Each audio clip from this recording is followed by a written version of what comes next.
Rajshahi medical college হাসপাতালে শনিবার সকাল পর্যন্ত ২৪ ঘণ্টায় হামির উপসর্গ নিয়ে ৩ শিশুর মৃত্যু হয়েছে। নতুন করে ভর্তি হয়েছে ২৫ শিশু। হাসপাতাল কর্তৃপক্ষ বলছে, গেল সপ্তাহের তুলনায় বেড়েছে হামির প্রাদুর্ভাব।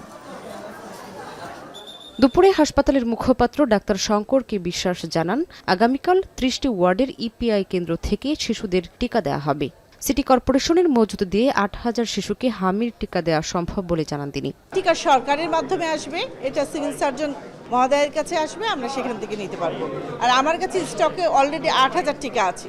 হ্যাঁ, আমি কালকে যদি আমার ক্যাম্পেইন শুরু হয়, ক্যাম্পেইনের প্রথম দিন আমি রুটিনের ভ্যাকসিন নিয়ে আমি কার্যক্রম শুরু করতে পারবো।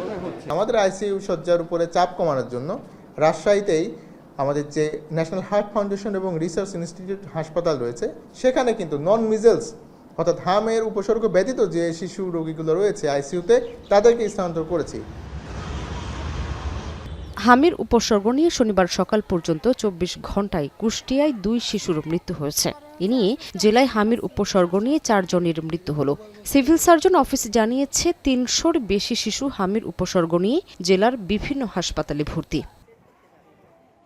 এদিকে বগুড়ার শহীদ জিয়াউর রহমান মেডিকেল কলেজ হাসপাতালে শনিবার সকাল পর্যন্ত ২৪ ঘণ্টায় হামির উপসর্গ নিয়ে ভর্তি হয়েছে ৭ জন রোগী। মারা গেছে ১০ মাস বয়সী এক শিশু। হাসপাতালে এখনও চিকিৎসাধীন ২৪ জন। বিভাগীয় প্রধানকে কেন্দ্র করে এটার ম্যানেজমেন্ট একটা কমিটি আমরা করে দিয়েছি।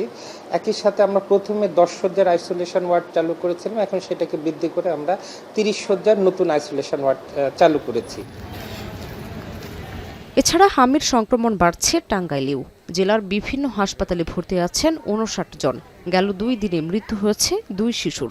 সংক্রমণ এড়াতে টাঙ্গাইল জেনারেল হাসপাতালে চালু করা হয়েছে আইসোলেশন ওয়ার্ড। শামীমা শাম্মী, এখন।